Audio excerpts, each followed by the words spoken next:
Welcome back everyone. हम लोग SHM chapter की रिवीजन कंटिन्यू कर रहे हैं आज। तो लास्ट लेक्चर में हमने एसएचएम के कुछ basic terms like velocity, acceleration, restoring force उस पर फोकस किया था, उसको समझा था, उसके सभी की पॉइंट्स को हमने रिकॉल किया था और हमने एंड किया था यहाँ पर रिस्टोरिंग फोर्स पर। यहीं से अगर कंटिन्यू करते हैं तो लास्ट टाइम एक पॉइंट बस इसमें रह गया था, तो वो कंप्लीट कर लेते हैं। तो हमने रिस्टोरिंग फोर्स का एक्सप्रेशन देखा था टाइम के रिस्पेक्ट में, डिस्प्लेसमेंट के रिस्पेक्ट में। मैक्सिमम फोर्स कहाँ पर होता है? एक्सट्रीम पॉइंट पर। मिनिमम फोर्स मीन पॉइंट पे क्या होता है? जीरो होता है। अगर इसको प्लॉट करें, एक प्लॉट हम लोग जो इंपॉर्टेंट रहता है सिंपल हार्मोनिक मोशन में,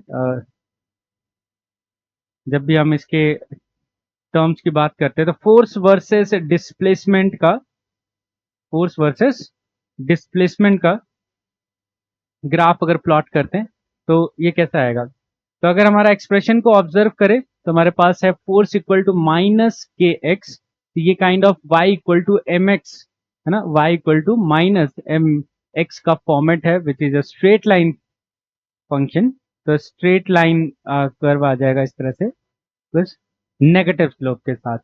और इसमें अगर लेबल करना हो तो हम लोग सिंपल चीज याद रख सकते हैं, जब आपका पार्टिकल पॉजिटिव एक्सट्रीम पर है तब आपका फोर्स जो है वो क्या है? मैक्सिमम।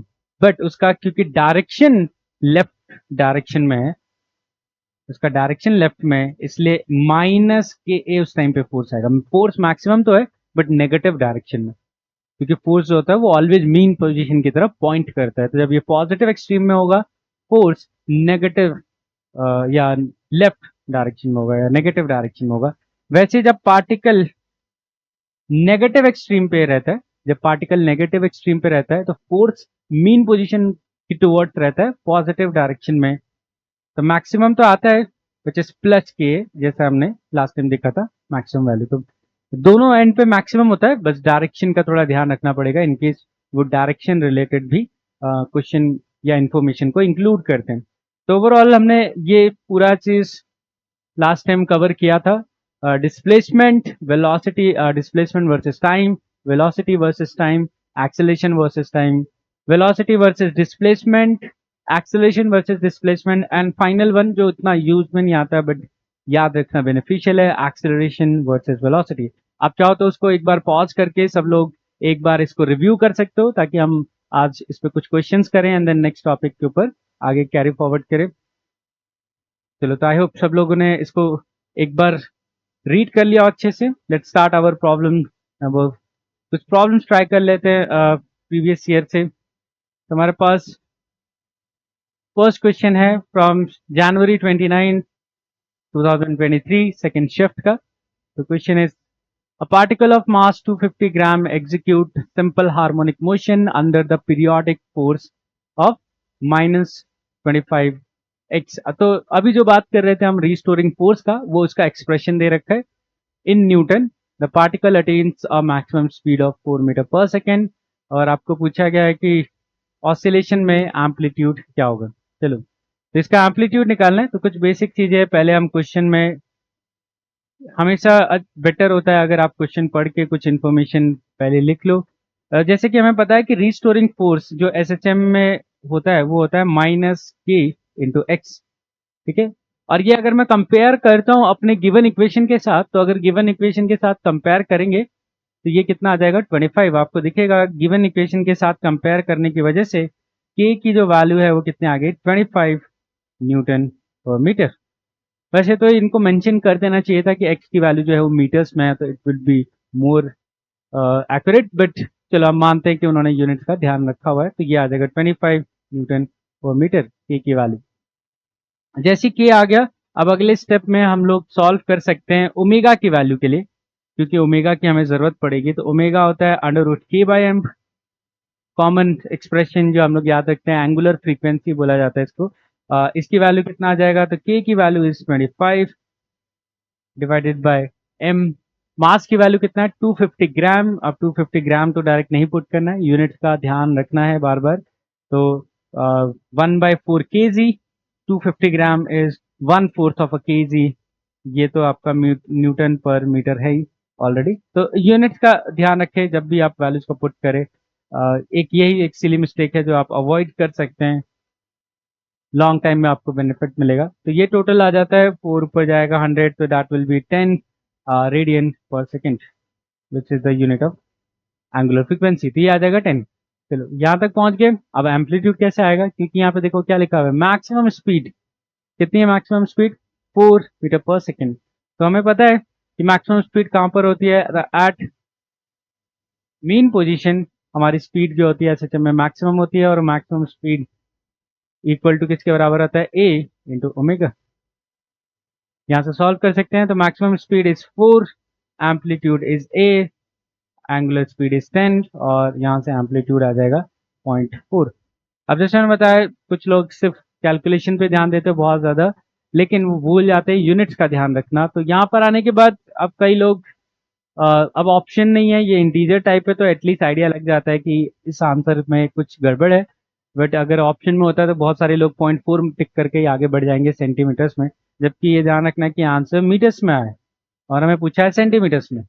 ठीक है, तो इसके लिए आपको ध्यान रखना पड़ेगा कि इसको सेंटीमीटर्स में कन्वर्ट करें, और ये आ जाएगा 40 सेंटीमीटर। ठीक है, तो इसलिए यूनिट का भी ध्यान रखना है, अदरवाइज सिर्फ नंबर पे सिर्फ फोकस नहीं, यूनिट्स का भी ध्यान रखना है जब भी आप कर रहे हो। तो इसलिए मेरे को रिक्वायर्ड नहीं है, फिर भी मैं बार बार यूनिट्स लिख रहा हूँ, newton per metre, just to remind myself unit है रेडियन पर सेकेंड। इससे क्या होता है, हर बार फिजिक्स करते टाइम यूनिट्स हम अपने आप को अवेयर रखते हैं कि इस क्वांटिटी की इतनी यूनिट्स है।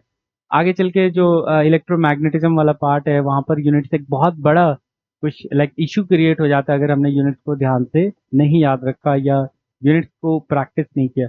तो हर बार क्वेश्चन करते टाइम आप यूनिट्स की प्रैक्टिस भी साथ में रखें। चलो नेक्स्ट क्वेश्चन पे आते हैं। तो we have this question, a mass of 0.9 kg attached to a horizontal spring execute simple harmonic motion with the amplitude a1 when this mass passes through its mean position। important point है कि ये mention कर रखा है कि ये mean position से पास हो रहा है, passes through mean position, then a smaller mass of this amount is placed over it and both mass move together with the amplitude a2।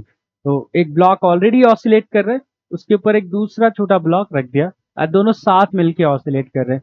We have also have to assume कि friction sufficient है दोनों को साथ में रखने के लिए। तो आपको बोला है a1 बाई a2 का रेशियो निकालो बिफोर एंड आफ्टर। चलो फटाफट इसको एनालाइज कर लेते हैं। तो हम लोग लिखेंगे जस्ट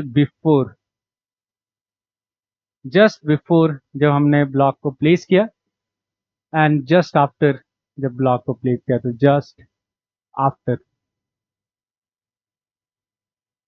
बिफोर एंड आफ्टर। तो बिफोर हमारी सिचुएशन क्या थी, we had a block, mass था इसका 0.9, मास था इसका 0.9, और just after we had the same block but इसके ऊपर एक छोटा ब्लॉक रख दिया गया जिसका मास 0.124 केजी। ठीक है, मैंने केजी में कन्वर्ट कर दिया पहले से ही कि कोई मिस्टेक ना हो, आगे चल के मैं भूल ना जाऊं और कहीं गलती से 1 पॉइंट या 124 ही ना पुट कर दूं वैल्यू।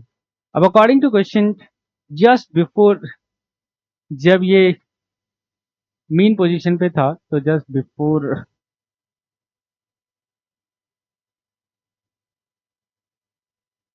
जस्ट बिफोर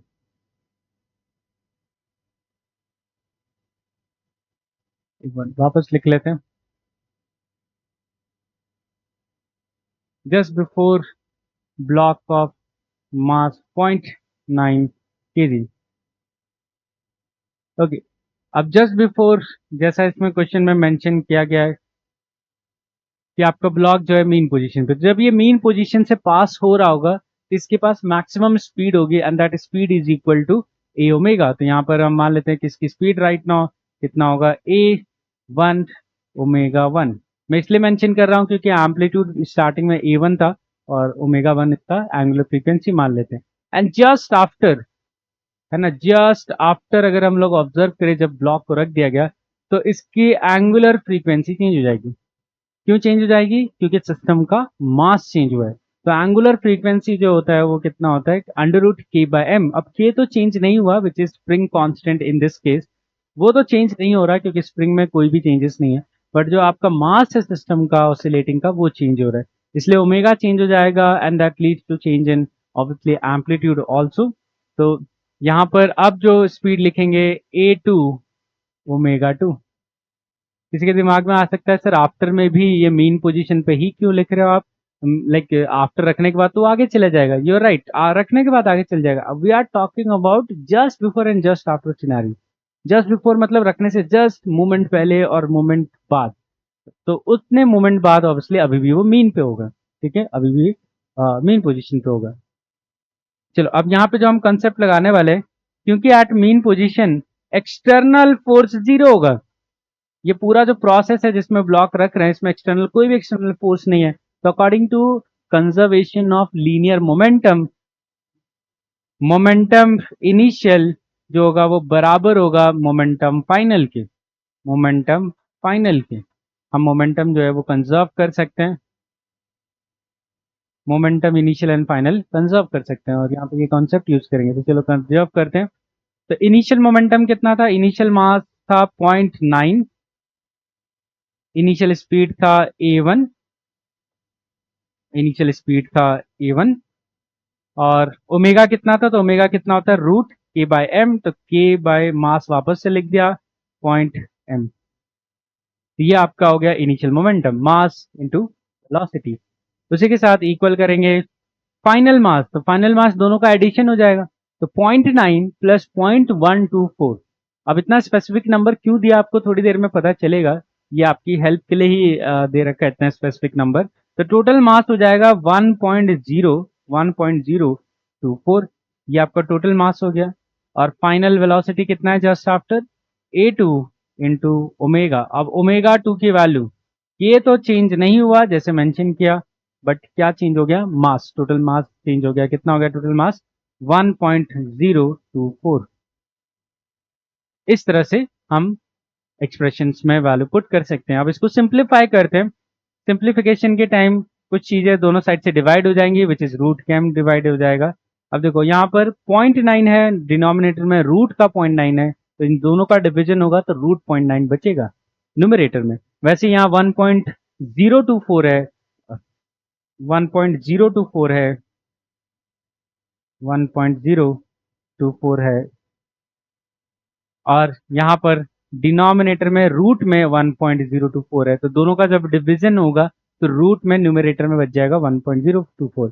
तो अगर a1 और a2 का रेशियो ले साइड में, तो a1 रेशियो a2 हो जाएगा अंडर रूट 1.024 डिवाइडेड बाय 0.9, ठीक है, ये हमारा 0.9 ये आ जाएगा।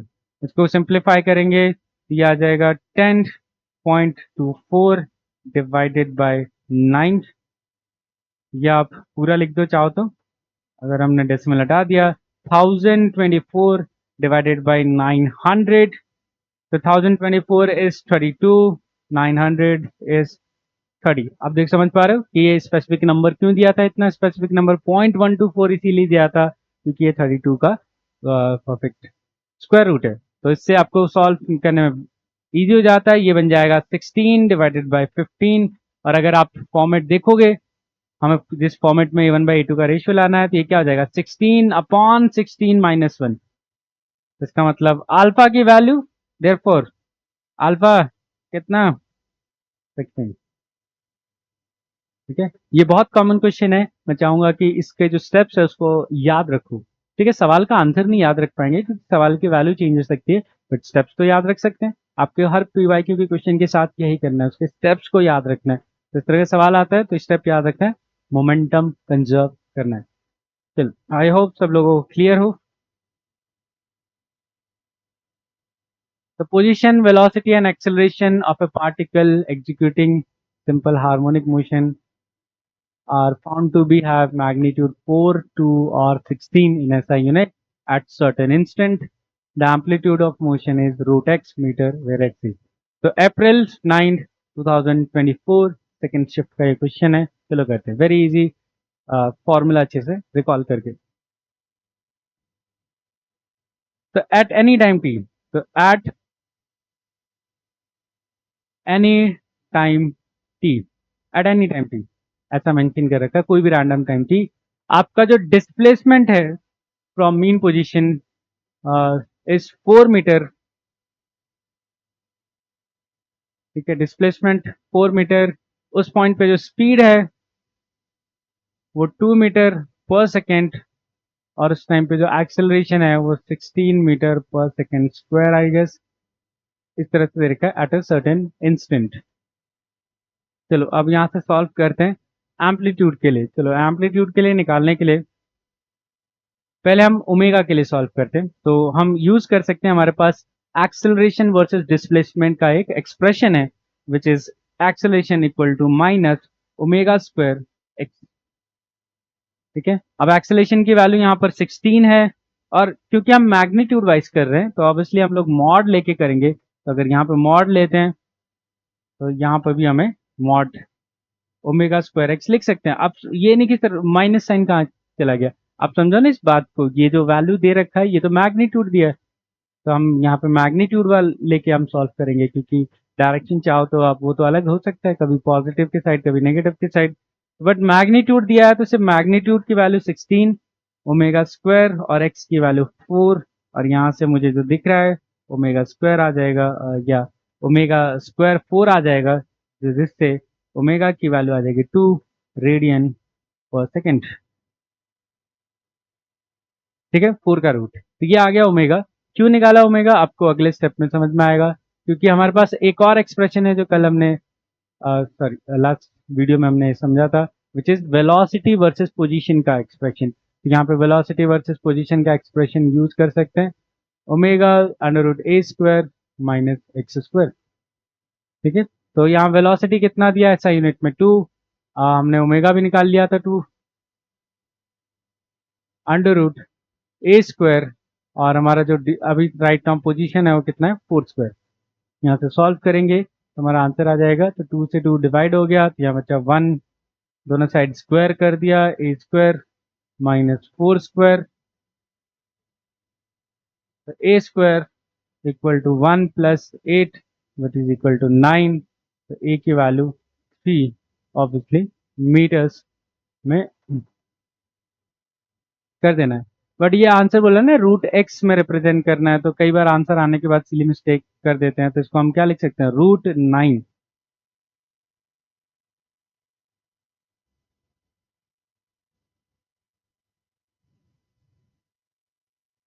सॉरी, एक गड़बड़ हो गई यहाँ पर, मैंने 8 लिख दिया, वेट वेट, 1 + 16 आएगा ना इधर, सॉरी मैंने ध्यान नहीं दिया, 8 नहीं आएगा 16, तो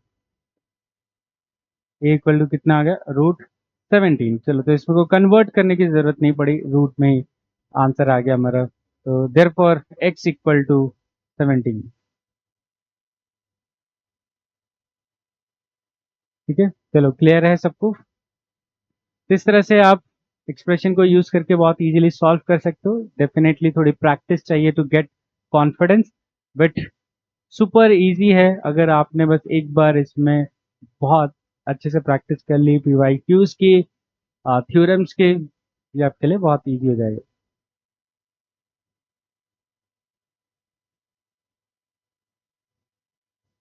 चलो ये एक एग्जांपल और ट्राई करते हैं। तो इसमें मल्टीपल स्टेटमेंट्स दिए हुए हैं जो हमें कंफर्म करना है।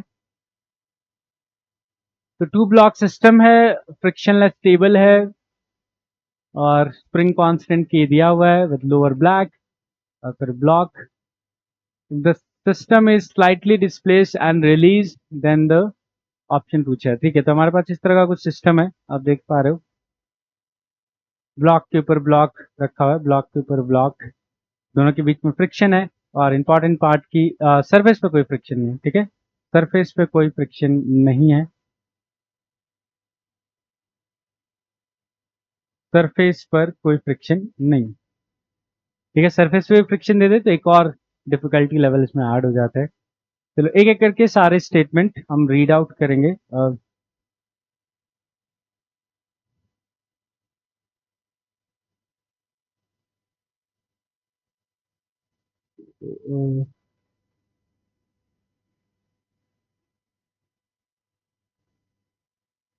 आप लोग सारे स्टेटमेंट अच्छे से पढ़ पाए।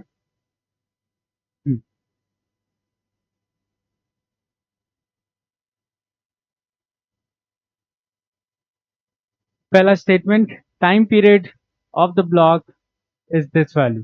चलो टाइम पीरियड कैलकुलेट करते हैं। तो ये काफी रेपिटेटिव क्वेश्चन है, ये डेफिनेटली सबको इस चीज को बहुत ज्यादा चांस है कि इससे रिलेटेड क्वेश्चन आ सकता है। तो हमारा ब्लॉक एंड ब्लॉक का भी क्वेश्चन अभी थोड़ी देर पहले और भी किया था।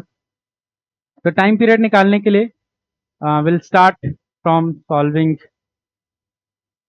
By using formula time period. तो टाइम पीरियड इन एसएचएम होता है 2 पाई बाय ओमेगा, आप ऐसे भी याद रख सकते हो, ठीक है। या ओमेगा की वैल्यू आपको पता ही है, अंडर रूट के बाय एम, जो वो पुट करोगे तो ये क्या आ जाता है, एम बाई के। जहां पे एम जो है वो मास है ऑसिलेटिंग सिस्टम का, not only attach of the, जो ब्लॉक के साथ अटैच है सिर्फ उसका नहीं, ऑसिलेटिंग सिस्टम का। और जो के है वो आपका फोर्स कांस्टेंट है, जो कि स्प्रिंग ब्लॉक सिस्टम के लिए स्प्रिंग कांस्टेंट के बराबर आ जाता है। अभी जब हम रिवाइज करेंगे स्प्रिंग पेंडुलम और सिंपल पेंडुलम में, तो उसमें भी ये टॉपिक आएगा।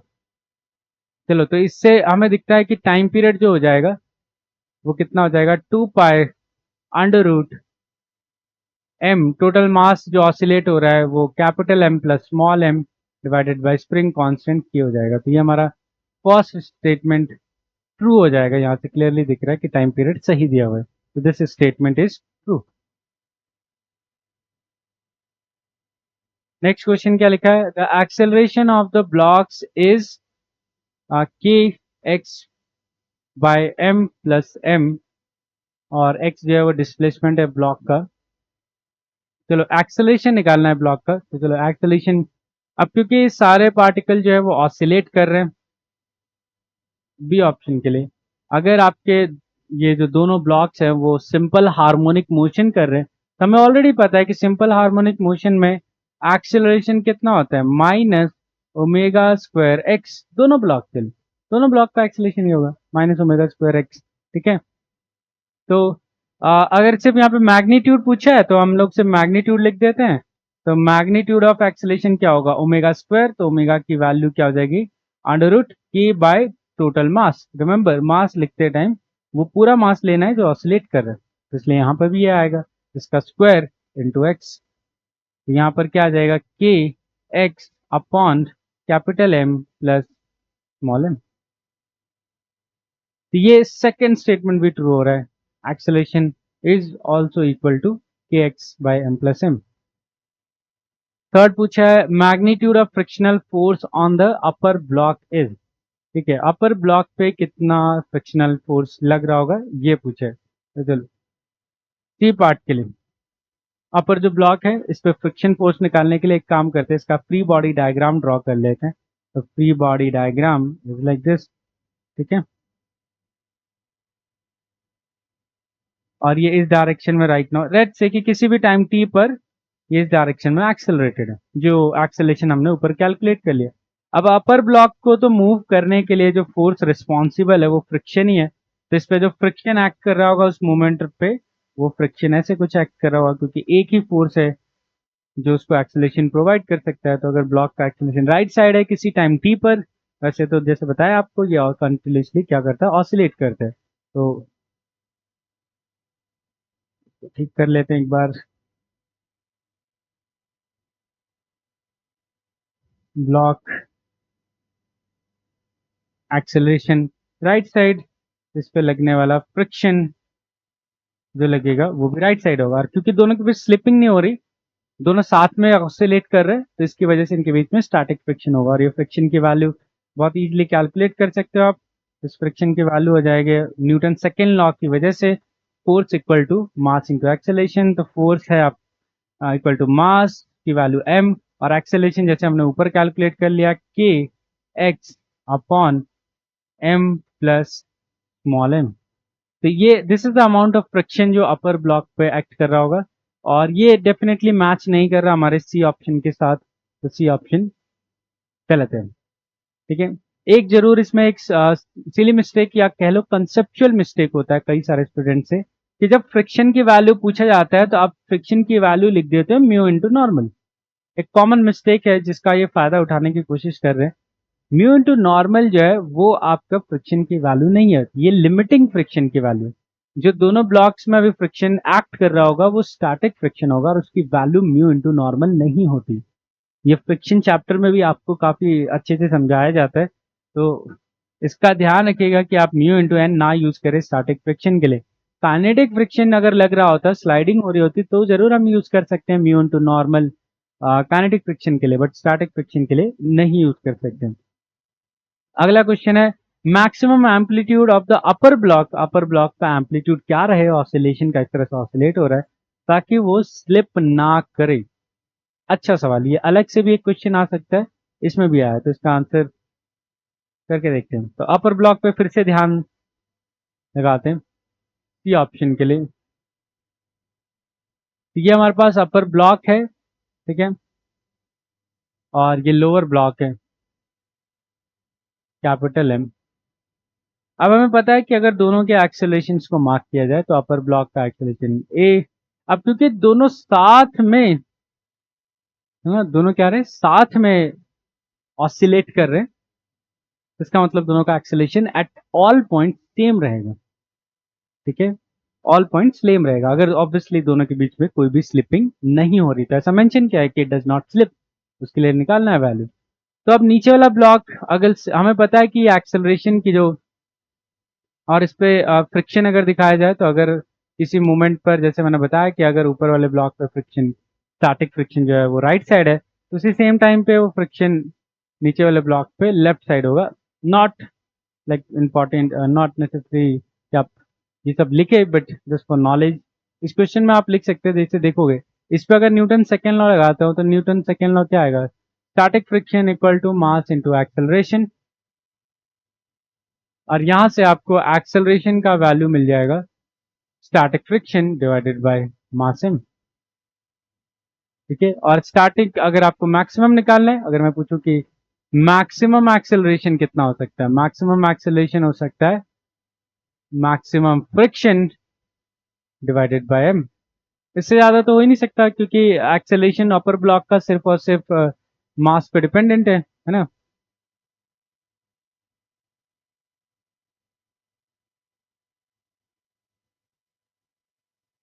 तो मैक्सिमम एक्सेलरेशन इतना हो सकता है आपका, और स्टैटिक फ्रिक्शन की वैल्यू जो होती है मैक्सिमम, उसी को लिमिटिंग फ्रिक्शन बोलते हैं, उसी को हम बोलते हैं म्यू इनटू नॉर्मल। और इस केस में आप देख सकते हो नॉर्मल की वैल्यू होगी small m g divided by M, and which is equal to mu times g, mu times जी।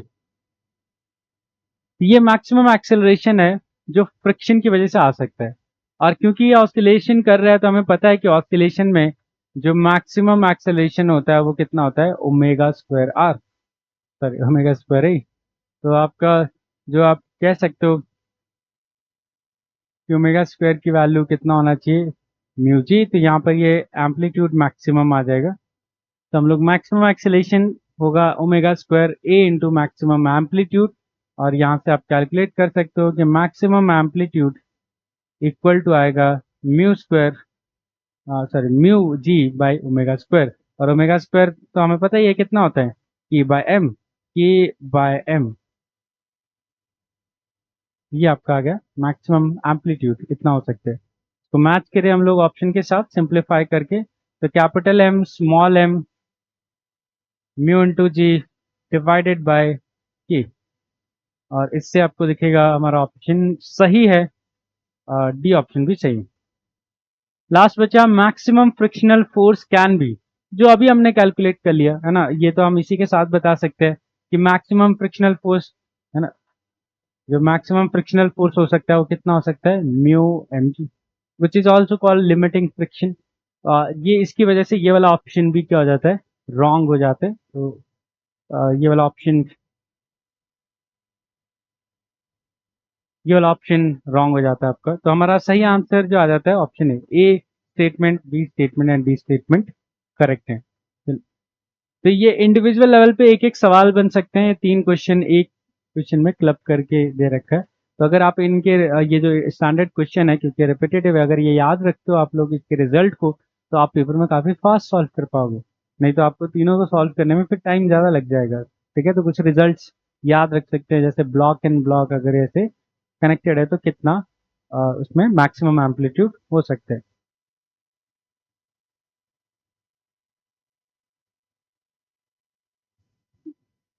चलो अब आते हैं हम लोग एनर्जी के डिस्कशन पर कि एसएचएम में एनर्जी का क्या कंट्रीब्यूशन रहता है। अब क्योंकि सिंपल हार्मोनिक मोशन भी ऑब्वियसली एक मोशन का एक टाइप है, तो उस मोशन से एसोसिएटेड कुछ ना कुछ काइनेटिक एनर्जी होगा। तो kinetic energy which is energy possessed due to the motion of a body.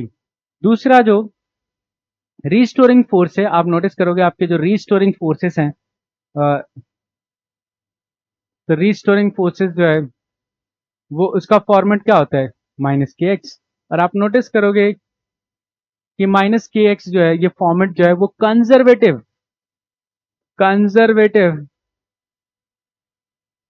Force में बिलोंग करता है। इसका मतलब all restoring forces in simple harmonic motion are conservative forces, which also indicate कि इस सिस्टम के साथ क्या एसोसिएटेड होगा, पोटेंशियल एनर्जी।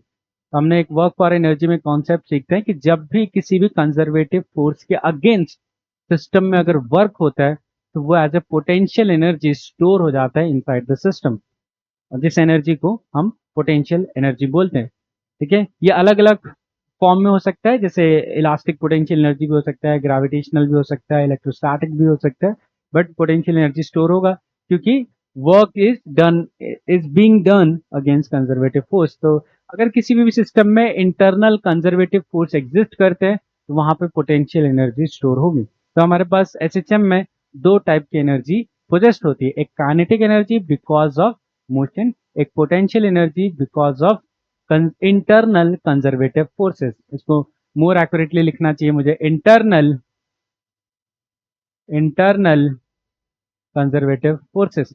थोड़ा सा आप लोग जाके रिकैप कर सकते हो वर्क एनर्जी थ्योरम को और मैकेनिकल एनर्जी कंजर्वेशन वाला पार्ट, तो आपको ये थोड़ा और ज्यादा क्लियर हो जाएगा। ठीक है, चलो तो इसमें एक एक करके दोनों एनर्जी की बात कर लेते हैं। तो पहले बात करेंगे हम काइनेटिक एनर्जी की।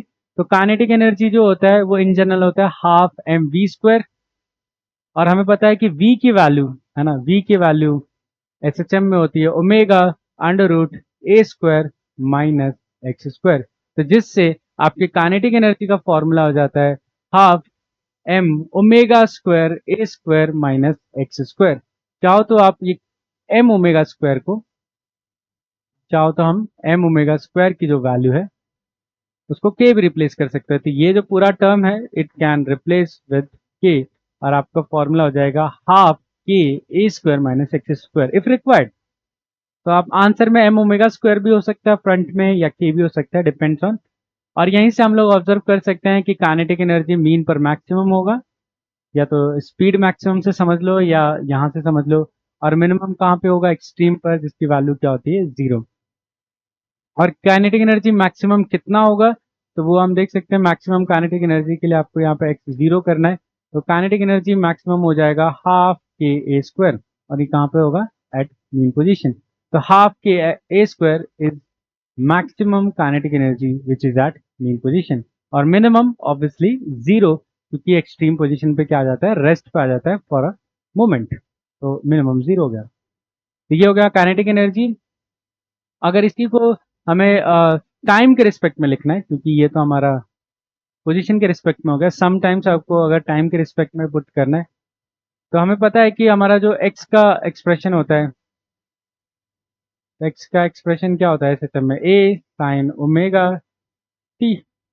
अगर हम लोग फाई को जीरो लें, इनिशियल फेज को, तो ये ओमेगा टी अगर इसको पुट करते हैं वहां पर, तो काइनेटिक एनर्जी आ जाएगा half half K M omega square को के लिख दिया, और क्या आ जाएगा, ए स्क्वायर माइनस ये पुट करेंगे तो ये क्या आ जाएगा, a square sine square omega t. यहाँ से ए स्क्वायर कॉमन निकालो तो क्या अंदर बचेगा, one minus sine square omega t, और one minus sine square omega t you can guess क्या लिखा जा सकता है, cos omega t, cos omega t. तो ये cos square omega t, cos square omega t. इस तरह से ये आपका, सॉरी ए भूल गया मैं फिर से, हाफ के हाफ के ए square cos square omega t. तो ये आपका काइनेटिक एनर्जी का टाइम के रिस्पेक्ट में रिलेशन बन गया, अगर आपको कभी ऑप्शन में मार्क करना हो। Same goes for potential energy. तो पोटेंशियल एनर्जी जो स्टोर होती है इन simple harmonic motion is given by the formula half k x square. तो ये आपका फॉर्मूला हो गया potential energy at a distance x from the mean position, half k x square. ये पोटेंशियल एनर्जी मैक्सिमम होता है एक्सट्रीम पर, जब x की वैल्यू a के बराबर हो जाती है, जब x की वैल्यू a के बराबर हो जाती है तो मैक्सिमम आ जाता है half k x square, half के ए स्क्वायर। और आप देखोगे दोनों की मैक्सिमम वैल्यू सेम है। काइनेटिक एनर्जी भी मैक्सिमम हाफ के ए स्क्वायर होता है, पोटेंशियल एनर्जी भी मैक्सिमम हाफ के ए स्क्वायर ही होता है। बट डिफरेंस ये कि दोनों अलग अलग पोजीशन पर अचीव होते हैं। काइनेटिक एनर्जी मीन पर अचीव होता है और पोटेंशियल एनर्जी एक्सट्रीम पर मैक्सिमम होता है। और मिनिमम काइनेटिक एनर्जी कहां पर होता है? मीन पर। अब ये सब एक एवरेज स्टूडेंट याद रख लेता है, बट जो स्मॉल मिस्टेक हो सकती है या सिली मिस्टेक या कंसेप्चुअल मिस्टेक में कन्वर्ट हो सकती है, अगर आपने यहाँ पर याद नहीं रखा।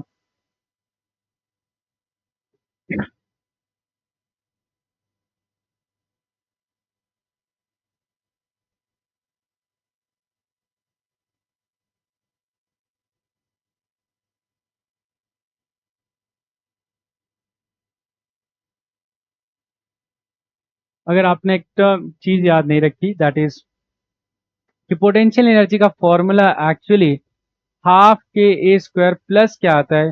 Potential energy at mean position. ये बहुत लोग भूल जाते हैं या मोस्टली याद नहीं रखते। अब कई लोगों ने तो हो सकता है कि ये देखा ही ना हो, हाफ ये कहाँ से आ गया। तो अगर जिसने अच्छे से थ्योरी पढ़ी हो तो उसको पता होगा कि यहाँ पर ये हाफ के स्क्वायर के साथ मीन पोजीशन की पोटेंशियल एनर्जी आती है। और मिनिमम पोटेंशियल एनर्जी जो होती है वो यही होती है at mean position, which is equal to mu m p, which is not necessarily हर बार जीरो ही हो। एक ट्रिक क्वेश्चन में ये वैल्यू गिवन हो सकती है। तो मोस्ट ऑफ द टाइम क्या होता है कि आपके मोस्ट ऑफ द क्वेश्चन में आपकी मीन पोजीशन की पोटेंशियल एनर्जी क्या अज्यूम कर लिया जाता है? जीरो, या जीरो आपको लेने को बोल दिया जाता है। इसलिए आपकी पोटेंशियल एनर्जी का सिर्फ फॉर्मूला बन जाता है हाफ के एक्स स्क्वायर। और किसी क्वेश्चन को अगर ट्रिक करना हो तो वो बहुत इजीली आपको ट्रिक कर सकता है मीन पोजीशन की पोटेंशियल एनर्जी को जीरो ना देकर। अब जब तक कोई सवाल में अलग से कुछ मेंशन नहीं है, जो कि मैंने नोटिस किया है बहुत सारे क्वेश्चन में मेंशन नहीं किया होता है, तो हम बाय डिफॉल्ट इस वैल्यू को हम जीरो ले लेते हैं, इस वैल्यू को हम जीरो ले लेते हैं और हम पोटेंशियल एनर्जी सिर्फ हाफ के स्क्वायर लिख सकते हैं। बट कोई ट्रिकी क्वेश्चन आ गया तो दिक्कत हो सकती है, तो इसलिए हम याद करते टाइम तो पूरा याद रखेंगे। तो पोटेंशियल एनर्जी कितना होता है? Half k x square plus potential energy at mean position, maximum value half के ए स्क्वायर ऑब्वियसली प्लस उसमें potential energy at mean position. It's all right कि मोस्ट ऑफ द क्वेश्चन में जीरो होता है, that is fine. हम लोग इस चीज को अवेयर रखेंगे कि हमें अगर जरूरत पड़ी तो मीन पोजीशन पे भी लिखना पड़ेगा। इसीलिए हम ये नहीं बोल सकते कि मिनिमम पोटेंशियल एनर्जी जीरो ही होगा, हो भी सकता है, नहीं भी हो सकता, मे और मे नॉट भी। ठीक है। और यहीं से अगर हमने पोटेंशियल एनर्जी का टाइम का रिलेटेड फंक्शन देखा, तो जैसे हमने ऊपर एक्स की वैल्यू पुट किया था वैसे यहाँ पे पुट कर सकते हैं। टाइम के रिस्पेक्ट में क्या आ जाएगा? Half k x square. तो एक्स स्क्वायर हम पुट करेंगे, हमारा डिस्प्लेसमेंट का इक्वेशन क्या होता है? ए साइन ओमेगा टी, तो ये आ जाएगा a square sine square omega t और प्लस मीन पोजीशन की जो भी वैल्यू होता है। ये आपका पोटेंशियल एनर्जी का एक्सप्रेशन हो जाएगा हाफ के ए square sine square omega t. ठीक है। तो जो काइनेटिक एनर्जी होता है वो कॉस स्क्वायर ओमेगा टी में आता है, जो पोटेंशियल एनर्जी होता है वो साइन स्क्वायर ओमेगा टी में आता है। अब मैं ये क्यों बता रहा हूँ? क्योंकि ग्राफ प्लॉट करते टाइम ये चीज इंपॉर्टेंट हो जाएगी कि साइन वाला साइन स्क्वायर जो है वो पोटेंशियल एनर्जी का टर्म आता है time with respect to time. हम लोग अभी दोनों ग्राफ प्लॉट करेंगे।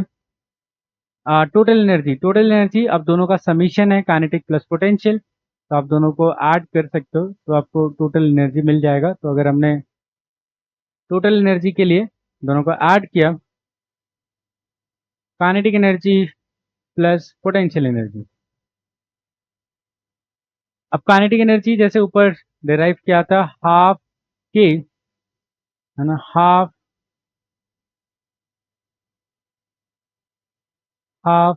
के a square minus x square. This is kinetic energy at any location x plus potential energy half k x square plus potential energy at mean position.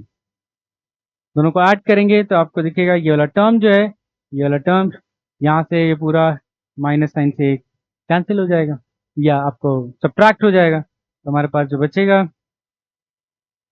वो बचेगा half के a square plus potential energy at mean position, total energy। अब most of the लोग ये याद रखते हैं कि टोटल एनर्जी हाफ के स्क्वायर होता है, हाफ के स्क्वायर है, सब लोग रख लेते हैं। और मोस्ट ऑफ द टाइम चलो आसान सवाल में कोई इजी सवाल हो तो शायद ये फर्क भी नहीं पड़ता, दिक्कत भी नहीं आती अगर कोई भूल भी गया है। लेकिन कोई अच्छा ट्रिकी सवाल अगर देना हो किसी को तो आपको फंसाया जा सकता है इसी छोटे से पॉइंट से। तो आपको टोटल एनर्जी याद रखना है, इट्स नॉट ओनली हाफ के स्क्वायर, इफ हाफ के ए square plus potential energy at mean position. ठीक है, चलो तो ये टोटल एनर्जी का एक्सप्रेशन हो गया। अब इनको हम प्लॉट कर लेते हैं। तो अगर सारे पॉइंट्स हम लोग एनर्जी से रिलेटेड रिकैप करें तो फर्स्ट आप देख सकते हो कि kinetic energy and potential energy दोनों ही ऑसिलेट करते हैं। जैसे कि आपका पार्टिकल का डिस्प्लेसमेंट और वेलोसिटी और एक्सेलरेशन ऑसिलेट कर रहा है, वैसे ही काइनेटिक एनर्जी भी ऑसिलेट करता है। आप ऐसे इमेजिन कर सकते हो, मीन से स्टार्ट करते हैं तो मीन पे काइनेटिक एनर्जी मैक्सिमम, फिर एक्सट्रीम पे जीरो, फिर वापस मीन पर मैक्सिमम, फिर एक्सट्रीम पे जीरो, फिर वापस मीन पर मैक्सिमम। तो काइनेटिक एनर्जी ऑसिलेट कर रहा है, जीरो से मैक्सिमम, मैक्सिमम से जीरो, फिर मैक्सिमम, एंड इस तरह से ऑसिलेट कर रहा है। एक्चुअली नेगेटिव में नहीं जा रहा, सिर्फ पॉजिटिव जा रहा है, जीरो से मैक्सिमम, फिर मैक्सिमम से जीरो, जीरो से मैक्सिमम एंड सो ऑन। ठीक है, इस तरह से ऑसिलेट कर रहा है। सेम पोटेंशियल एनर्जी भी minimum at mean position, maximum at extreme, then वापस मिनिमम एट मीन, फिर maximum at extreme and so on.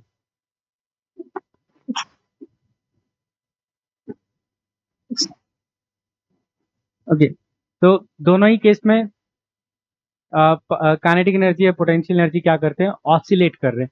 But जो टोटल एनर्जी, आप स्पेशल पॉइंट जो ध्यान से देखोगे, total energy does not oscillate. Total energy देखो क्या आ रही है, कांस्टेंट, हाफ के ए square, it's a constant value, plus mean position वो तो कांस्टेंट है ही। तो ये कांस्टेंट वैल्यू टोटल एनर्जी जो रहती है आपके सिस्टम में वो क्या रहती है, कांस्टेंट रहती है, वो ऑसिलेट नहीं करती। सिर्फ kinetic energy and potential energy क्या करते हैं, चेंज होते हैं। बट रिमेंबर कि ये जो काइनेटिक एंड पोटेंशियल है वो उनका ऑसिलेशन सिंपल हार्मोनिक नहीं होता। क्यों नहीं होता, क्योंकि काइनेटिक एनर्जी की जो टर्म है वो हमारे डिफरेंशियल इक्वेशन को सेटिस्फाई नहीं करता जो सिंपल हार्मोनिक ऑसिलेशन के लिए होना चाहिए, which is double differentiation is not directly proportional to negative of it self.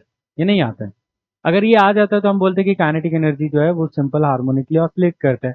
तो kinetic energy and potential energy दोनों ही इस डिफरेंशियल इक्वेशन को सेटिस्फाई नहीं करते, इसलिए इनका ऑसिलेशन सिंपल हार्मोनिक मोशन नहीं रहता है।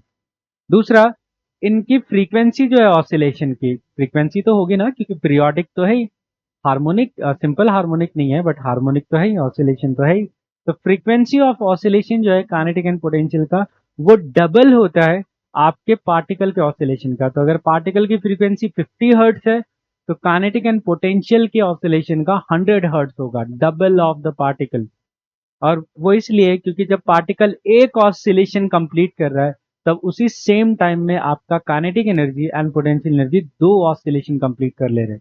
वो हम ग्राफिकली भी समझ सकते हैं। अगर हमने यहाँ पे ग्राफ देखोगे तो हमने यहाँ पे ग्राफ प्लॉट किया है, आप position versus time, kinetic energy versus time, potential energy versus time का ग्राफ प्लॉट किया है।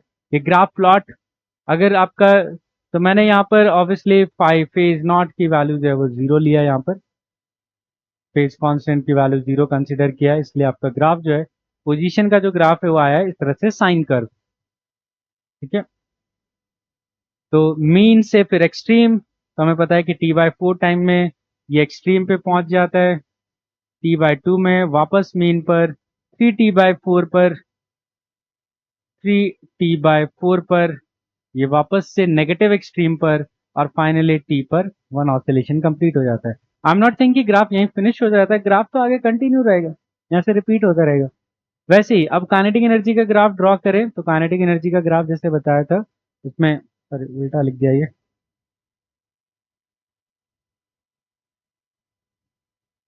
ये पोटेंशियल एनर्जी और ये काइनेटिक एनर्जी।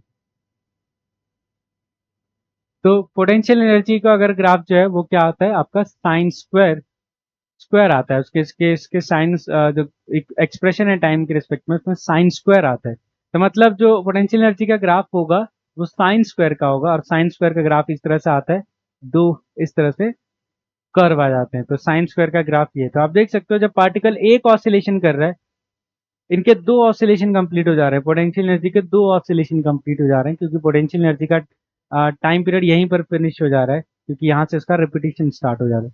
वैसे ही काइनेटिक एनर्जी का अगर ग्राफ प्लॉट करोगे विद रिस्पेक्ट टू टाइम तो वो कोसाइन स्क्वायर आता है, तो कॉस का स्क्वायर होता है, तो कॉस के स्क्वायर का ग्राफ इस तरह से होता है, लाइक दिस, वेरी करता है। इसमें भी देख सकते हो इसका ऑसिलेशन यहाँ पर फिनिश हो जा रहा है, तो ये भी दो ऑसिलेशन कर पा रहे हैं, इसीलिए हमने बोला है कि इसकी फ्रीक्वेंसी क्या है, डबल है।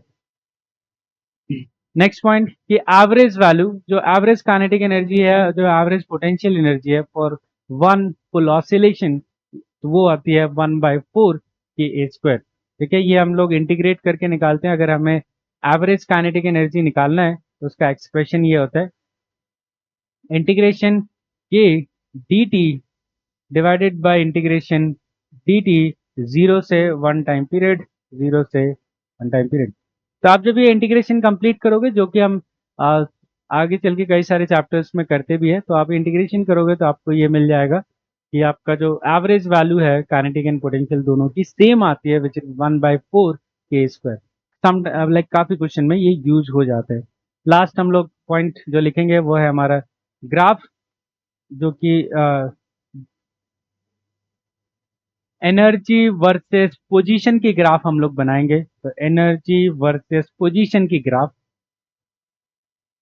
इस एक्सिस पे एनर्जी, सारे टाइप की एनर्जी, टोटल, पोटेंशियल, काइनेटिक, हम सब इसी पे ड्रॉ कर रहे हैं, और इधर आगे आपका पोजीशन। ठीक है, इसके अलावा हम लोग एक्सट्रीम को भी मार्क कर देते हैं। तो ये आपका पॉजिटिव एक्सट्रीम यहाँ पर प्लस ए,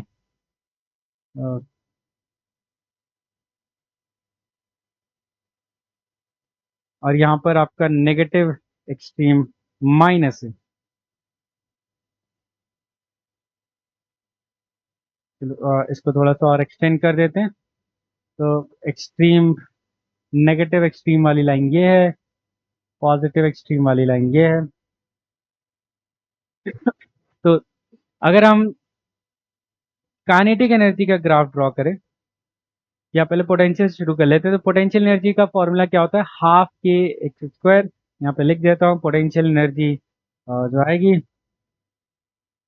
पोटेंशियल एनर्जी क्या होता है, half k x square plus potential energy at mean position. ठीक है, तो अगर मैं अभी मान रहा हूँ कि potential energy at mean position, जो कि मोस्ट ऑफ द केसेस में जीरो दिया होता है, तो अगर मैं इसको जीरो कंसिडर करके ग्राफ प्लॉट करूं मोस्ट ऑफ द केसेस में, तो ये आप देख सकते हैं पैराबोलिक इक्वेशन है, और इस पैराबोलिक इक्वेशन का एक्सप्रेशन कैसे आ जाएगा, तो it's upward parabola passing through origin. तो अपवर्ड पैराबोला ड्रॉ कर देते हैं हम लोग, upward parabola passing through origin. ठीक है, passing through origin, let mark this line also, ताकि हाइट में दिक्कत ना है, दोनों सेम हाइट तक पहुंचना चाहिए, क्योंकि दोनों एक्सट्रीम पर पोटेंशियल एनर्जी क्या रहती है, मैक्सिमम रहती है, और मीन पोजीशन पे पोटेंशियल एनर्जी क्या रहती है, मिनिमम। तो आप देख सकते हो minimum, in this case zero, in this case zero.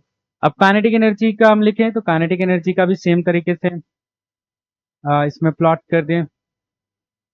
तो काइनेटिक एनर्जी कैसे आ जाएगा, एक्सट्रीम पर उसकी वैल्यू जीरो होती है, मीन पर वैल्यू उसकी मैक्सिमम होती है, वापस इस एक्सट्रीम पे जीरो। तो काइनेटिक एनर्जी का भी graph parabola, but downward parabola. ठीक है, इस तरह से। तो आप ऐसे याद रख सकते हो कि एक्सट्रीम पे काइनेटिक एनर्जी जीरो होती है, तो जीरो से स्टार्ट होगा, इधर भी एक्सट्रीम पे जीरो होगा, और मीन पर क्या आएगा, मैक्सिमम। ठीक है, चलो अब टोटल एनर्जी, तो टोटल एनर्जी क्योंकि कांस्टेंट रहती है, तो टोटल एनर्जी कांस्टेंट रहती है, मतलब ये वाला वैल्यू कांस्टेंट। तो ये आपका हो गया पोटेंशियल एनर्जी वर्सेस एक्स, ये हो गया काइनेटिक एनर्जी वर्सेस एक्स, ये हो गया total energy versus x which is a constant value. और ये जो कांस्टेंट वैल्यू आती है वो कितने आती है, ये वाला जो पॉइंट है जहाँ पे सब एक साथ हाफ के स्क्वायर, तो टोटल एनर्जी हाफ के square, maximum kinetic energy half के square, maximum potential energy half k x square, अलग अलग पोजीशन पे। तो ये आपका ग्राफ होगा। अब अगर मीन पोजीशन पर पोटेंशियल एनर्जी जीरो ना हो, मीन पोजीशन पे अगर पोटेंशियल एनर्जी जीरो ना हो, तो ग्राफ में थोड़ा सा चेंज करना पड़ेगा हमें, तो फटाफट इसको भी ड्रॉ कर लेते हैं। तो कंसिडरिंग कि मीन पोजीशन पे जीरो नहीं है, तो आपका और नेगेटिव एक्सट्रीम इस साइड, पॉजिटिव एक्सट्रीम इस साइड, एंड मैक्सिमम एनर्जी इस साइड।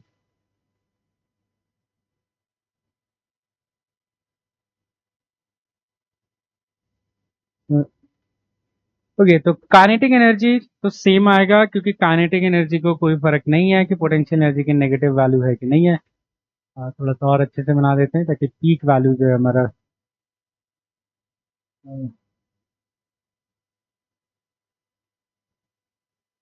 पीक जो है वो मीन पर रहना चाहिए। पोटेंशियल एनर्जी पे जरूर फर्क पड़ेगा, क्योंकि पोटेंशियल एनर्जी जो है वो अब मिनिमम वैल्यू जो है वो मीन पर तो है, मिनिमम वैल्यू अभी भी मीन पर है, बट वो जीरो नहीं होगा। अब जो ग्राफ है वो जीरो से नहीं, थोड़ा ऊपर से पास होगा, तो potential energy will be like this, तो upward parabola, but zero value नहीं होगी, मिनिमम अब ऐसे कुछ आएगा लाइक दिस, जिसकी वजह से टोटल एनर्जी अब जो है थोड़ा सा ऊपर ऑल्सो राइज कर जाएगा यहाँ पर लाइक दिस, इस तरह से। ठीक है, तो ये आपका ओरिजिन है।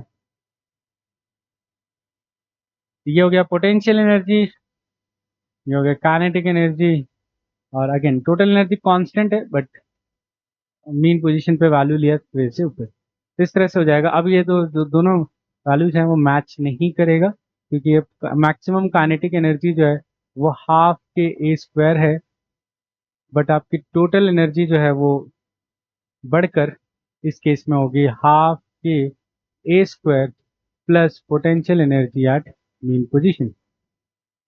ठीक है, चलो कुछ एग्जांपल्स ट्राई कर लेते हैं। द पार्टिकल परफॉर्म, चलिए ये कर लेते हैं। Okay, an object of mass 0.2 kg executes simple harmonic motion along x-axis with frequency at position x equal to 0.04 meter. The object has kinetic energy 0.5 joule and potential energy is also 0.5 joule. Find out amplitude of the oscillation is. Original question थोड़ा अलग था, मैंने इस question को थोड़ा सा modify किया यहाँ पर। ये वैल्यू पहले ये 0.4 दिया हुआ था, अब मैंने इसको 0.5 किया, आपको कुछ स्पेशल पॉइंट समझाने के लिए। ठीक है, तो इससे हम बेसिक भी समझ जाएंगे और थोड़ा सा ट्रिक पार्ट अगर कोई आता है तो वो भी समझ जाएंगे। चलो सॉल्व करते हैं। तो object 0.2 kg execute simple harmonic motion है, फ्रीक्वेंसी दिया है तो एक एक करके जो चीजें नोट डाउन कर लेते हैं। तो 25/पाई हर्ट्ज, तो इससे मैं पहले एंगुलर फ्रीक्वेंसी निकाल लूंगा जो कि 2πf के बराबर होती है, ताकि ओमेगा की जब भी जरूरत पड़े मैं यूज कर सकता हूँ। तो 2πf करेंगे तो ये आ जाएगा 50 रेडियन पर सेकेंड। चलो अब 50 आ गया, अब हमें निकालना है एम्पलीट्यूड, फाइंड करना है। ठीक है, चलो तो एक वैल्यू मैं सॉल्व करना चाहूंगा यहाँ पर के की वैल्यू, तो के की वैल्यू लिखा जा सकता है एम ओमेगा स्क्वायर। ठीक है, एम ओमेगा स्क्वायर, क्योंकि ओमेगा स्क्वायर के बाई एम होता है। तो आपको अभी पता चलेगा के की वैल्यू क्यों सॉल्व कर रहा हूँ। तो मास यहाँ पर 0.2 और ओमेगा की वैल्यू 50 का whole square.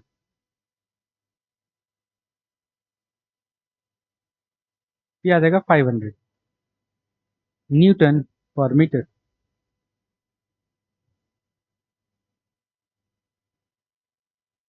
Okay next one. अब जो आगे करना है वो है, मैं पोटेंशियल एनर्जी निकाल रहा हूँ। देखो मैं निकाल रहा हूँ हाफ के एक्स स्क्वायर की value, half k x square, क्योंकि एक्स दे रखा है किस पोजीशन पे, 0.04 मीटर पोजीशन दे रखा है। दिस इज नॉट एम्पलीट्यूड, कोई रैंडम पॉइंट दिया है। वहां पर काइनेटिक भी 0.5 दिया है, पोटेंशियल भी कितना दिया है 0.5। तो इससे अगर सॉल्व करें कितना आता है, तो हाफ के की वैल्यू ऑलरेडी 500 है, हमने सॉल्व कर लिया है, और एक्स की वैल्यू 0.04 का होल स्क्वायर, 0.04 का होल स्क्वायर। ये तो देखो ये कितना आता है जूल में हम लोग निकालेंगे, तो 500 ये आ जाएगा 16 डिवाइडेड बाय 10⁴। ओके 16 इंटू 5 80, और 80 40 तो 0.4, ये आ जाएगा 0.4 जूल्स। ठीक है चलो, अब देखो जो ट्रिक पार्ट है जो मैं आपको समझाने की यहाँ पे कोशिश कर रहा हूँ। आपको क्या लिखा है, एट एक्स इक्वल टू 0.04 पर पोटेंशियल एनर्जी कितना दिया है, 0.5 दिया है, बट यहाँ पे पोटेंशियल एनर्जी कितनी आ रही है 0.4। जबकि आपको अगर कोई एवरेज बच्चा पोटेंशियल एनर्जी याद रखता है कि हाफ की एक स्क्वायर होता है, तो फिर वो मैच ही नहीं करे। एक स्मार्ट स्टूडेंट को याद रहेगा कि एक्चुअली ये मिसमैच किसकी वजह से हो रहा है, मीन पोजीशन की पोटेंशियल, क्योंकि पोटेंशियल एनर्जी का फॉर्मूला सिर्फ हाफ के एक्स स्क्वायर नहीं होता, वो क्या होता है half k x square plus potential energy at mean position. ये ध्यान में रखना पड़ेगा, इसीलिए आ रहा है। तो हाफ के एक्स स्क्वायर 0.4 है, बट आपकी पोटेंशियल एनर्जी उस पॉइंट पे कितनी है 0.5। तो इससे आपको ये पता चल जाता है, ये वैल्यू 0.5 दे रखा है, ये सॉल्व करके 0.4 आया है। इससे ये पता चल जाता है कि मीन पोजीशन की जो पोटेंशियल एनर्जी है वो कितनी है 0.1 जूल। ये ट्रिक पार्ट हो जाता है। अगर अगर किसी ने सीधा अगर सॉल्व कर दिया होता है, तो मीन पोजीशन की पोटेंशियल एनर्जी 0.1 जूल है। ये कहीं नहीं लिखा हुआ कि मीन पोजीशन की पोटेंशियल एनर्जी कंसीडर करनी है या नहीं करनी, एक सडल हिंट की तरह इसमें फिट किया हुआ है। अब मोस्ट ऑफ द क्वेश्चन में क्या होता है, ऐसा नहीं होता है। जितने भी क्वेश्चन आप सॉल्व करोगे मोस्ट ऑफ द टाइम आपका जीरो ही होता है, बट इस तरह के कुछ ट्रिकी क्वेश्चन मैं करा रहा हूँ ताकि आप इस चीज का भी ध्यान रख सको। अगर मान लो ये सॉल्व करके 0.5 आ जाता, तो हम मान लेते कि मेन पोजीशन की पोटेंशियल एनर्जी क्या है, जीरो है, मतलब नहीं है, तो आगे बढ़ जाते नॉर्मली जैसे आप क्वेश्चन करते हो। अब हम आएंगे अगला स्टेप जो टोटल एनर्जी से रिलेटेड है, जहां से हम एम्पलीट्यूड निकालेंगे।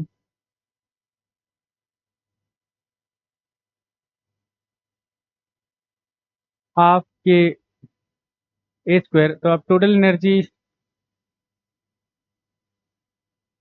होता है आपको, अगर एक एवरेज स्टूडेंट होगा तो वो क्या याद रखेगा, टोटल एनर्जी क्या होता है हाफ के ए स्क्वायर। बट अब तुम्हें पता है ना पोटेंशियल एनर्जी मीन पोजीशन पे जीरो नहीं है, तो यहाँ पर ये भी लिखना पड़ेगा ना, total energy equal to half के स्क्वायर प्लस मीन पोजीशन। अब टोटल एनर्जी क्या होगा, काइनेटिक प्लस पोटेंशियल, तो काइनेटिक प्लस, तो काइनेटिक 0.5 दिया है, पोटेंशियल भी 0.5 दे रखा है। ठीक है, तो इक्वल टू कितना आ जाएगा हाफ के ए स्क्वायर, तो ए स्क्वायर के की वैल्यू दे रखी है, तो हम इसको पुट कर देते हैं 500 ए स्क्वायर प्लस मीन पोजीशन की पॉइंट। अब क्या है कि एक कोई भी पर्सन जब इसको फर्स्ट टाइम सॉल्व करेगा, तो वो स्टार्ट यहीं से करेगा, सीधा यहाँ से स्टार्ट करेगा। वो चेक नहीं करेगा, क्योंकि उसके दिमाग में नहीं है कि ये चेक करना भी होता है, तो वो चेक नहीं करेगा। तो उस केस में क्या गड़बड़ होती, ये उसका ये आता ही नहीं, ये 0.1 होता ही नहीं, तो वो इधर क्या लिखता, 0.5 प्लस 0.5 इसका कितना हो जाता है 1, और 1 लेके ए से सॉल्व कर लेता है, और वो आंसर जो भी आता है वो लिख देता है, जबकि वो गलत है, क्योंकि इस केस में मीन पोजीशन पे भी पोटेंशियल एनर्जी है 0.1। तो इसकी वजह से क्या आएगा, ये 0.5 इधर 1 हो जाएगा, 1 माइनस 0.1 इक्वल टू हाफ 500 का ए स्क्वायर, ये हो गया 0.9 हाफ 500 ए स्क्वायर, और ए स्क्वायर की value 0.9 into 2 divided by 500, 1.8 divided by 500, यहाँ से ए स्क्वायर की वैल्यू 0.36 या 306 कितने आ जाएगी, ये 5 नीचे 1000 ऊपर 3 15 और 6 बाय 1000।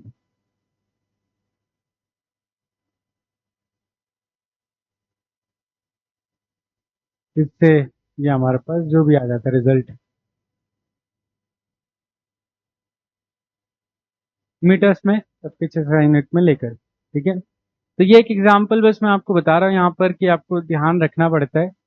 मैं ये जो एक्चुअल क्वेश्चन था वो मैंने थोड़ा सा मॉडिफाई किया है इसमें, ऑब्वियसली ये जो एक्चुअल क्वेश्चन जब आया था तब इसमें potential energy at mean position नहीं था और ये सवाल सिंपल इनफ था, उसमें ये वाला टर्म नहीं आता था। बट आप ये जस्ट एक्सप्लेन करने के लिए मैं आपको ये अलग से बता रहा हूँ कि आप जरूर एक बार चेक कीजिएगा इस तरह से, और अगर कोई भी इंफॉर्मेशन नहीं दे रखी है सवाल में मीन पोजीशन के बारे में तो आप डायरेक्टली उसको क्या कर सकते हो, स्किप कर सकते हो। आपको potential energy at mean position लेने की जरूरत नहीं है।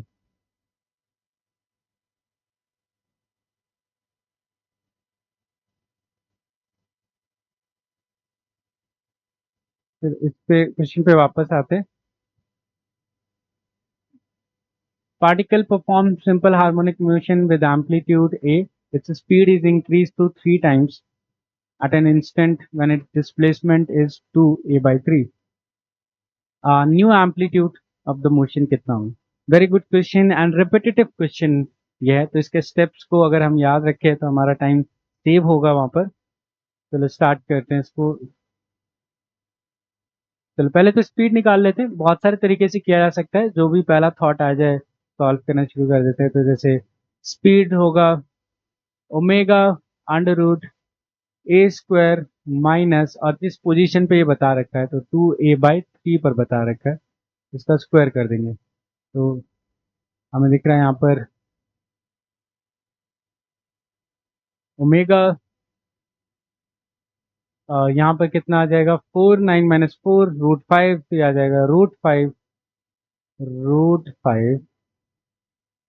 डिवाइडेड बाय 3a वैल्यू, इतना आ जाएगा। इतना स्पीड पहले था, ठीक है। अब इसको क्या किया है, स्पीड को बोला है डब ट्रिपल किया है, ठीक है, ट्रिपल कर दिया है। कई बार लिखा होता है कि जेट लगाकर, वाटर जेट लगाकर ट्रिपल कर दिया, या एक्सटर्नली कुछ एक्स्ट्रा फोर्स लगाकर या इम्पल्स देकर ट्रिपल कर दिया। तो किसी भी वे में आपकी स्पीड को इंक्रीज किया, तो अब क्या होगा कि जब स्पीड ट्रिपल करोगे तो ऑब्वियसली आपका एम्पलीट्यूड चेंज होगा। तो हम इस तरह से कुछ विजुअलाइज कर सकते हैं। तो मानो आपका नया एम्पलीट्यूड ना, मान लेते हैं मीन यहाँ पर है, ठीक है, ये आपका मीन पोजीशन है। और मान लो नया वाला एम्पलीट्यूड जो है एक्सट्रीम यहाँ पर है, नया वाला ई डैश, तो इसको हम लिख देते हैं A1 डिस्टेंस, है ना। इसको यहाँ से यहाँ तक लिख देते हैं A1, ये नया वाला है, ठीक है। राइट नाउ ये कहाँ पर लोकेटेड है, ये लोकेटेड है यहाँ पर, कितने पर, 2a/3 पर लोकेटेड है, 2a/3 पे लोकेटेड है। यहाँ पर स्पीड जो है ये v का ट्रिपल कर दिया है, तो यहाँ पर जो स्पीड है वो 3v हो चुकी है, 3v हो चुकी है, ठीक है। अब हमें सॉल्व करना है कि ये नया वाला एम्पलीट्यूड कितना होगा, 3v करने की वजह से नया एम्पलीट्यूड। हम क्या करेंगे, एनर्जी कंजर्व करेंगे इस पॉइंट पर, पॉइंट नंबर 1 पर एंड पॉइंट नंबर 2 पर, विच इज एक्सट्रीम। हम एनर्जी कंजर्व करेंगे क्योंकि टोटल एनर्जी इन एसएचएम क्या रहती है, कंजर्व रहती है। अब देखोगे इस सवाल में कुछ भी वैसे तो कैंसिल आउट हो जाएगा, बट ऐसा अलग से कुछ मेंशन नहीं किया है मीन पोजीशन के बारे में। आप लिख भी दोगे तब भी चलेगा क्योंकि वो दोनों साइड से कैंसिल हो जाएगा। चलो कंजर्व करते हैं, तो 1 पर पोटेंशियल एनर्जी हाफ के A x square, remember not A square, है ना, हाफ के। तो potential energy at A half k x square. तो मीन पोजीशन से इसकी दूरी कितनी है अभी, अभी मीन पोजीशन से इसकी डिस्टेंस जो है वो 2a/3 है, तो 2a/3। का स्क्वायर। और इस टाइम पे काइनेटिक एनर्जी कितना है, half m v square. V तो 3v कर दिया ना, तो इसका 3 टाइम्स कर दिया, तो इसका 3 टाइम्स करोगे तो ये कितना आएगा, √5 ए ओमेगा। 3 टाइम्स करने के बाद इतनी वैल्यू हो जाएगी। बाकी आपको पता है आगे चल के ये एम ओमेगा स्क्वायर के बन जाएगा, तो कोई दिक्कत नहीं है, ठीक है, एम ओमेगा स्क्वायर। ये आगे इक्वल टू एक्सट्रीम पर यही सेम एनर्जी लिखते हैं, तो एक्सट्रीम पर हमारी पोटेंशियल एनर्जी क्या हो जाएगी, हाफ के। अब बताओ जब पार्टिकल एक्सट्रीम पर जाएगा तो मीन पोजीशन से कितनी दूरी पे होगा, a1 डिस्टेंस दूर, a1 डिस्टेंस दूर होगा, ये वाला a1 जो है इतना डिस्टेंस दूर होगा। तो a1 डिस्टेंस दूर है तो उसकी पोटेंशियल एनर्जी लिखोगे हाफ के a1 स्क्वायर, क्योंकि half k x square formula होता है पोटेंशियल एनर्जी का। And kinetic energy obviously extreme है तो काइनेटिक एनर्जी कितना होगा, 0। ठीक है, इसको हम सॉल्व कर सकते हैं। तो यहाँ पर एम ओमेगा स्क्वायर जो आएगा उसको मैं के लिख दूंगा, जैसे यहाँ पर के है वैसे। तो ये सॉल्व करें तो मुझे दिख रहा है हाफ,